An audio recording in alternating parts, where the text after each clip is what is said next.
স্থান দেয় তাহলে ওই ব্যক্তি হচ্ছে তাগুত। প্রিয় হাজরিন, তাগুত এমন এক পাপী অপরাধীর নাম যে একা গুমরাহ হয় না, যে সবাইকে নিয়ে গুমরাহ হয়। একা গুমরাহ হলে সে পাপী হয়, সে যদি তওবা করে আল্লাহর কাছে মাফ পাবে। কিন্তু যে হাজার হাজার মানুষ নিয়ে গুমরাহ হয়ে যায়, সে একা তওবা করলে তার তওবা গ্রহণযোগ্য হবে না, কারণ সে হাজার মানুষকে গুমরাহ করেছে। এইরকম বাংলাদেশে তাগুত আছে না? দেওয়ানবাগি একা গুমরাহ না, তার ভক্তদের সে প্রত্যেককে গুমরাহ বানায় দিয়েছে। এই জন্য দেওয়ানবাগি শুধু পাপী না, সে তাগুত। সুরেশ্বরী সে একা পাপী না, সবাইকে পাপ করাইছে, সেও কি তাগুত। কাদিয়ানী একা পাপী না, সে হাজার হাজার লক্ষ মানুষকে পাপ করায়া গুমরাহ বানাইছে, সেও তাগুত। হিজবুত তাওহীদের ইমাম সাহেব তিনিও একা পাপী না, বরং তিনি বাইজিদ খান কুর্নি আর সেলিম, এরা হচ্ছে সবচেয়ে বড় তাগুত। মানুষকে ধর্মের অপব্যাখ্যা দিয়ে নিজেরাও পথভ্রষ্ট হয়েছে, আরেকজনকে পথভ্রষ্ট করে দিয়েছে। তাহলে তাগুত বলা হয় কাদের? যে একা পথভ্রষ্ট হয় না, সবাইকে নিয়ে পথভ্রষ্ট হয়, সে হচ্ছে তাগুত। প্রিয় হাজরিন, আমার আল্লাহর শক্তির সামনে কি তাগুতের কোনো শক্তি আছে? না। আল্লাহ এই তাগুতের শক্তি সূরা আনকাবুতে বর্ণনা করেছে। আল্লাহ সূরা আনকাবুতে বলেন, মাসালুল লাযীনা ইত্তাখাযু মিন দুনিল্লাহি আউলিয়া কামাসালিল আনকাবুত।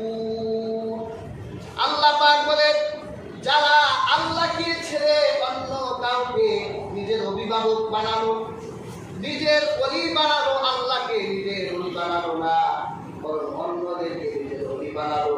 আল্লাহ বলে তাদের এক্সাম্পল হলো মাকড়সার মতো। কি বলেন? আমরা মাকড়সা চিনি না। বর্তমান বিজ্ঞান বলে এই পৃথিবীতে প্রায় ৪৫,০০০ প্রজাতির মাকড়সা আছে। কত প্রজাতি? ৪৫,০০০ প্রজাতির মাকড়সা আছে। আফ্রিকা এমন অনেক মাকড়সা আছে, যদিও কোনো মানুষের শরীরে হুল ফুটায়, মানুষটা সাথে সাথে মারা যাবে। আল্লাহ পাক মাকড়সার দৃষ্টান্ত দিলেন।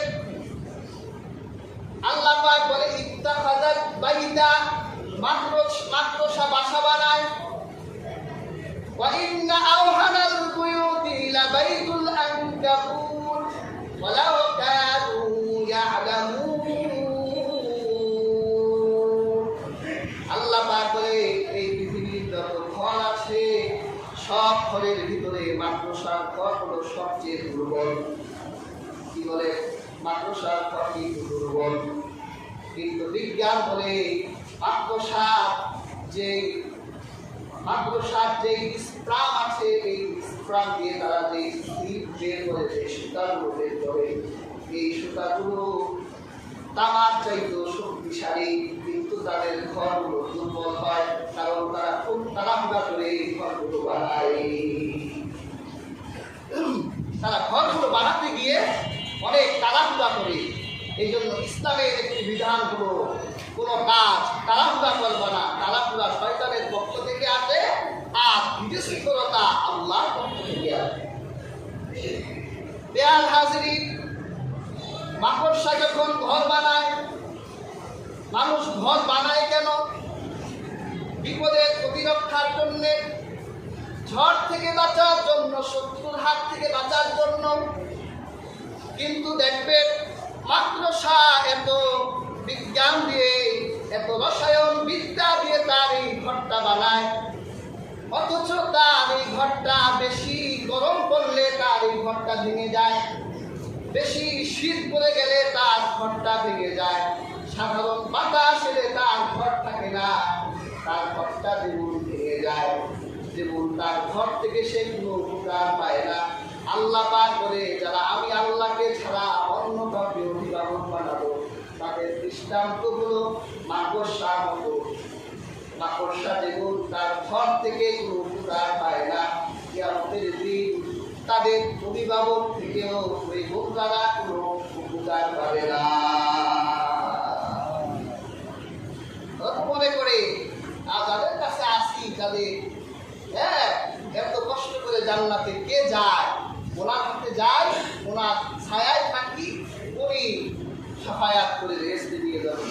আল্লাহ কিয়ামতের দিন বলে, বেটা তোর অমুক লোককে যখন আমি উঠাবো, তলে উঠাবো, দেখবি মাকড়সার বাসার চেয়েও তোর অমুক ব্যক্তি উঠতে হবে।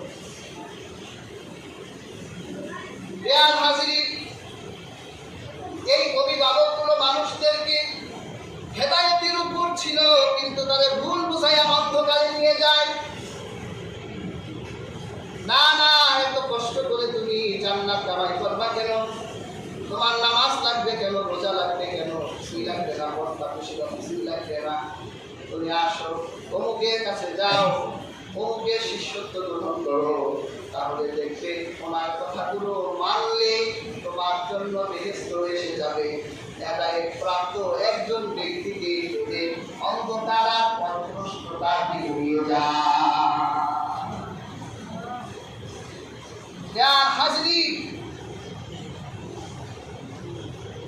আল্লাহ আমাদেরকে হেফাজত করুক, যাতে আল্লাহ হেদায়েতের উপর আমাদেরকে রাখে। আমি তো বললে তা হেদায়েতের উপর আপনি মনে করেছেন আপনি ইমানদার, আপনি হেদায়েতের উপর আছেন, আপনারা বেঈমান বানাতে এক সেকেন্ড সময় লাগবে। আমিন। সেই জন্য আল্লাহ হেদায়েতের দোয়া করতে বলেন আমাদেরকে।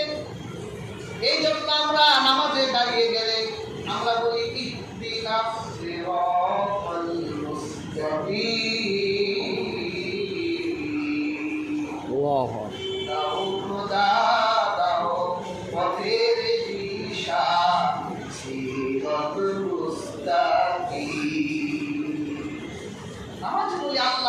আমাদেরকে হেদায়েতের পথ দেন।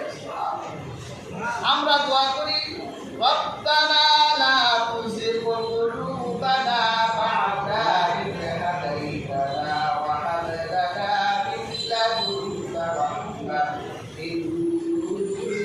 ইন্নাকা আনতাল ওয়াহ্হাব।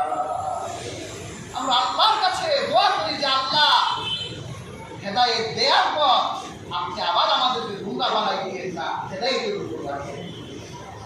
কাজী হাজরিন, হেদায়েতের উপর থাকতেই হবে না, হেদায়েতের উপর থাকার জন্য দোয়া করতে হবে।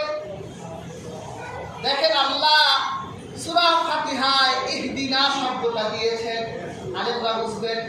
আল্লাহ তো আরশিদ নাও দিতে পারতেন, আরশিদ নাও তো আমাদেরকে পথ দেখান, কিন্তু আল্লাহ ইহদিনা এই জন্য দিলেন। এই হেদায়েতটা হলো পানির মতো, যদি আপনি একবার পানি খান তাহলে আবার 2 ঘন্টা পর আপনার পিপাসা লাগতে পারে। আপনি এই কথা বলেন না, আজকে তো পানি খাইছি, 1 সপ্তাহ খাবো না, পানি তো খাইছি, হবে? হবে না। পানি খেয়েছেন, আবার তৃষ্ণা পেলে আবার পানি খাবেন। অর্থাৎ আপনি হেদায়েতের উপর আছেন, আপনি নামাজ পড়ে বাইরে গিয়ে গোমরাহ হয়ে যেতে পারে। এই জন্য ফজরে ইহদিনার পর আবার জোহরে ইহদিনা বলবেন, আবার জোহরের ইহদিনার পর আবার আসরে ইহদিনা বলবেন, আসরের ইহদিনার পর মাগরিবে বলবেন, এশায় বলবেন। এভাবে ইহদিনার উপর থাকতেই থাকবে, হেদায়েতের দোয়া করতেই থাকবে। এই জন্য আল্লাহর কাছে আমাদের হেদায়েতের দোয়া বারবার করতে হবে, আল্লাহ যাতে আমাদেরকে হেদায়েতের উপর রাখে। অনেকে এবার আমার কথায় কষ্ট পেতে পারে,